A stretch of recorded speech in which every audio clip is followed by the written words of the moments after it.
বাড়ি থেকে আসছি ১ মাস হয়ে গিয়েছে। এটা সবচেয়ে শেষের ভিডিও ছিল। আপলোড করতে একটু লেট হয়ে গিয়েছে। তারপরেও আমার কাছে অনেক বেশি ভালো লাগছে। আমি আবার নতুন করে ফিল করতে পারছি আমার আনন্দের মুহূর্তগুলো। আসলে বাবার বাড়িতে যখন যাই টাইমটা কিভাবে শেষ হয়ে যায় বুঝতেই পারি না। আমার মনে হয় আমি আমার বাবার বাড়ির এক উঠান থেকে আরেক উঠানেও যাই নাই। আমার ১ সপ্তাহ কোন দিক দিয়ে শেষ হয়ে গিয়েছিল আমি বুঝতেই পারিনি। সকাল ১০টার ট্রেন ছিল আমাদের। তাই তাড়াহুড়ো করে উঠে নাস্তা করে রেডি হয়ে গিয়েছি। এখানে ছোট ভাইয়ের ছেলেটাকে একটু আদর করছিলাম। এ হচ্ছে আমাদের পরিবারের সবচেয়ে ছোট সদস্য। আমার বাবা বেঁচে থাকলে হয়তোবা অনেক বেশি খুশি হতেন ওকে দেখে। একে পেয়ে আমরা মনে হচ্ছে আমার বাবা আবার নতুন করে আমাদের কোলেই ফেরত চলে আসছে। ভাইয়ের ছেলে বা ভাইয়ের মেয়েকে এত বেশি আদর লাগে সেটা একমাত্র ফুফুরাই জানে। অনেক ক্ষেত্রে আবার প্রচলন আছে ফুফুরা নাকি ভাইফুত তারপরে হচ্ছে ভাইজিকে তেমন একটা দেখতে পারে না। আমাদের ক্ষেত্রে পুরাটাই উল্টা। আমাদের নিজেদের বাচ্চাদের যেমন আদর লাগে আমার ভাইয়ের ছেলে এবং ভাইয়ের মেয়েদেরও সেভাবে আদর লাগে। আমার বড় ভাইয়ার ৩ মেয়ে ১ ছেলে আর ছোটটার হচ্ছে এই ছেলেটাই হলো। সবাই ওর জন্য দোয়া করবেন। তো আমরা যখন প্রতিবারেই আসি বের হওয়ার সময় পাড়ার চাচি, জ্যাঠাই, জেঠিমা, দাদি এরা সবাই আসে আমাদেরকে বিদায় দেওয়ার জন্য। আর অরবিনকে এরা খুব বেশি পছন্দ করে। অরবিনের বান্ধবী বলা যায় ধরতে গেলে। কারণ অরবিন যখন অনেক বেশি ছোট ছিল তখনও আমার এই ফুফুর সাথে সে লুডো খেলতো। আরেকটা হচ্ছে আমার চাচি। তো এরা অরবিনকে বিদায় দিচ্ছিল। আমি এটা স্মৃতি হিসেবে মোমেন্টগুলা ধরে রাখার জন্য ভিডিও করে রেখেছি। তো সবাই অনেক কথাই বলছিল অরবিনকে। আমরা সিএনজিতে উঠে গিয়েছি। বাইরে অনেক বেশি কুয়াশা। শহরে শীত নাই বললেই চলে। ফ্যান ছেড়ে ঘুমাতে হয়। আর যখন আমরা বাড়িতে ছিলাম তখন অনেক বেশি কুয়াশা ছিল। অরবিন আব্বু বলতো শহরে তেমন একটা শীত নেই। শহর থেকে যখন বাড়িতে আসতেছিলাম তখন মামুন গিয়েছিল আমাকে আনতে। আর এখন বড় ভাইয়া যাচ্ছে আমাকে ট্রেনে উঠাই দিতে। আজকে শনিবার, আগামীকাল থেকে তো ভাইদের অফিস শুরু। সেজন্য ওরা কেউ যাচ্ছে না। যেতে চেয়েছিল আমি অবশ্যই অনুমতি দিলে তারা একদিন ছুটি নিয়ে না হয় আমাকে দিয়ে আসতো। এখন আমার নিজেরই বাসায় যেহেতু যাচ্ছি আমার সঙ্গীর প্রয়োজন নেই। আমি বাসার পাশেই নেমে যাব। তো ট্রেন চলে আসছে। আজকে লেট হয় নাই। যখন আসতেছিলাম বাড়িতে তখন অনেক বেশি লেট ছিল। প্রায় ৪ ঘন্টা ট্রেন লেট করেছিল কোনো একটা যান্ত্রিক ত্রুটির কারণে। আশেপাশে মনোমুগ্ধকর ভিডিওগুলো আমি করে নিচ্ছিলাম আর নিজেও উপভোগ করছিলাম। এত বেশি সুন্দর লাগে কারণ অনেকগুলা রাস্তা গিয়েছে একদম বাড়ির ভিতর দিয়ে মানুষের কাপড় শুকাতে দেওয়া, রান্নাবান্না করা, চাল ধোয়া, চাল ঝাড়া, পুকুরে গোসল করা অনেক কিছুই চোখে পড়ে, অনেক বেশি ভালো লাগে। এটা আমাদের আসলে অনেক বছরের স্বপ্ন ছিল ট্রেনে করে কক্সবাজার যাওয়া আসার। সেই স্বপ্নটা আলহামদুলিল্লাহ পূরণ হয়েছে।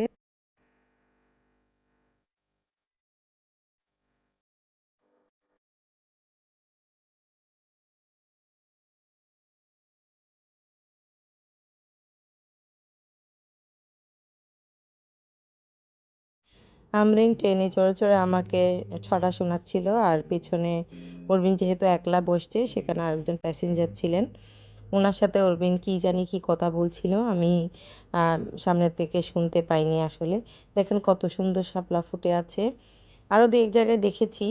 এত বেশি ভালো লাগে এগুলো দেখলে গ্রামের ফিল একদম। দেখেন আমরা যাচ্ছি হচ্ছে মানুষের একদম উঠানের উপর দিয়ে। অনেকে ধান শুকাত দিয়েছিল, কাপড় শুকাত দিয়েছিল, তারপরে ঘাস শুকাত দিয়েছিল। অনেক সময় আবার ট্রেন আসার সাইলেন্ট শুনলে দৌড়ে সেগুলো সরাই দিচ্ছিল। নতুন করে ধান বোনা হচ্ছে। যখন বিয়ে হয়েছিল প্রথম যখন বাবার বাড়িতে যেতাম তখন এই ট্রেনের রাস্তা মেইন রোড থেকে হালকা হালকা দেখা যেত। তখন বাবার মুখে শুনেছিলাম অনেক বছর আগে থেকে নাকি অর্ধেক ট্রেনের রাস্তা হয়ে বসেছিল। আমাদের ওদিকে যেতে লেট হচ্ছিল কেন জানি না। আমরা তো এখন চিটাগং থেকে গিয়ে কক্সবাজারে নেমে যেতে হয়। তারপরে সিএনজিতে করে বাবার বাড়িতে যেতে হয়। আবার যখন আমরা বাবার বাড়ি থেকে ফেরত আসি তখন হচ্ছে কক্সবাজার এসেই উঠতে হয় ট্রেনে। ২-৩ বছর আগে অবশ্যই আমাদের বাবার বাড়ির পেছন দিক থেকে মাপ নিয়ে গিয়েছিল। ম্যাপ-ট্যাপ সব হয়ে গিয়েছিল। ওদিক থেকে নাকি ট্রেনের রাস্তা হয়ে একেবারে টেকনাফ পর্যন্ত যাবে। তো সেটা আর হয় নাই। যদি হতো অনেক বেশি ভালো হতো। ট্রেন থেকে নেমে একদম হেঁটে আমাদের উঠানে চলে আসা যেত। ওভাবেই করে ম্যাপের মধ্যে আসছিল আরকি। যাই হোক এটা ভাগ্যের নির্মম পরিহাস। তো এখন আমরা শহরে পৌঁছে গেছি। কালুরঘাট ব্রিজের উপর আছি।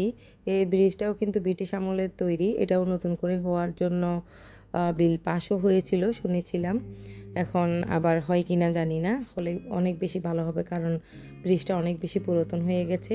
এই ব্রিজে উঠলে আমার অনেক বেশি ভয় লাগে। এই যে দেখতে পাচ্ছেন, এটা হচ্ছে আমাদের চানগাঁও আবাসিকের পেছনের দিক। এখানে যদি আমাকে নামিয়ে দেওয়া হয় তাহলে আমি এখান থেকে 10 টাকা রিক্সা ভাড়া দিয়ে বাসায় চলে যেতে পারবো, অথবা হেঁটেই চলে যেতে পারবো।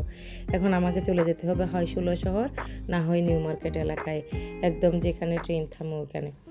তো চলে আসছি বাসায়। উরবিন সামিরের সাথে গিয়ে উকিয়া কোট বাজার থেকে একটা এয়ারপড কিনেছিল, তো সেটা আনবক্সিং করছে, কারণ তাড়াহুড়োর কারণে এটা খুলে দেখা সম্ভব হয়নি। ওই সময় আমরা খুব বেশি তাড়াহুড়োতে ছিলাম ব্যাগ গোছানো নিয়ে। তো এখানে এসে তারা খুলে দেখছে জিনিসটা আসলে কতটুকু ভালো কতটুকু খারাপ। আমি আসলে এগুলো ইউজ করতে পারি না, আমার কানে ব্যথা লাগে। উরবিনই নিয়েছে গান শোনার জন্য, তো দুইজনে টানাটানি করে খুলছে। এখানে আমি বাবার বাড়ি থেকে বেশ কিছু জিনিস নিয়ে আসছি আমার পুষির জন্য। পুষিকে তো নিয়ে যেতে পারি না, আমি গত ভিডিওতে আপনাদেরকে বলেছিলাম কেন নিয়ে যেতে পারি নাই। তো এখানে সব মেডিসিনগুলো পুষির, আর অরবিনের জন্য কিছু শ্যাম্পু নিয়ে আসা হয়েছে। এগুলো আমেরিকান শ্যাম্পু, অনেক বেশি ভালো, মেডিকেটেড। ডাক্তারে যদি কোনো প্রেসক্রিপশনে লিখে ওই শ্যাম্পুগুলো, এগুলা আমার ছোটো ভাই যেহেতু হোপ হসপিটালে আছে, তো এগুলা ওদের হসপিটালে অ্যাভেলেবেল পাওয়া যায়। তো সেখান থেকে আমি পুষির জন্য কিছু কটন, এরপর হচ্ছে বায়োডিন, ওকে পরিষ্কার করার জন্য যেসব জিনিস লাগে সব নিয়ে আসছি। আর ছোটো ভাইয়ের বউয়ে কিছু গিফট দিয়েছে আমাদেরকে, তো এগুলা আমি আবার খুলে, আমারও এদিকে বন্ধুবান্ধবী আছে ওদেরকে দেওয়ার জন্য খুলে এখন এটাকে কুরবানির মাংসের মতো ভাগ বাটোয়ারা করব, সবাইকে একটু একটু করে দেওয়ার জন্য। প্রিয় ভিউয়ার্স, আমার বাবার বাড়ির ভিডিওর লাস্ট পার্ট এটা। সবাই ভালো থাকবেন, আল্লাহ হাফেজ, আসসালামু আলাইকুম।